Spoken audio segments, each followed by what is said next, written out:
ঈদের ছুটিতে বাড়ি ফেরার পথে কুষ্টিয়ায় ট্রাক চাপায় মা ও ছেলের মৃত্যু হয়েছে। ভোরে কুষ্টিয়ার ত্রিমোহনী এলাকায় বাইপাস মোড়ে এই দুর্ঘটনা ঘটে।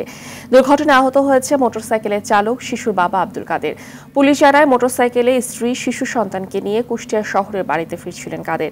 এ সময় মোটরসাইকেলটি কুষ্টিয়া শহরের প্রবেশ মুখে ত্রিমোহনী মোড়ে আসলে একটি ট্রাক পাশ থেকে ধাক্কা দিলে মোটরসাইকেল থেকে তিনজনই সড়কে পড়ে যায়। এ সময় পেছন থেকে আসে একটি বালু বোঝাই ট্রাক তাদেরকে চাপা দিলে ঘটনাস্থলে দুজনের মৃত্যু হয়। ঢাকা ময়মনসিংহ মহাসড়ক গাজীপুর সদর উপজেলার হোতাপাড়ায় অজ্ঞাত গাড়ির সঙ্গে মুরগিবাহী পিকআপ ভ্যানের মুখোমুখি সংঘর্ষে দুজন নিহত হয়েছে। ভোরে এই দুর্ঘটনা ঘটেছে।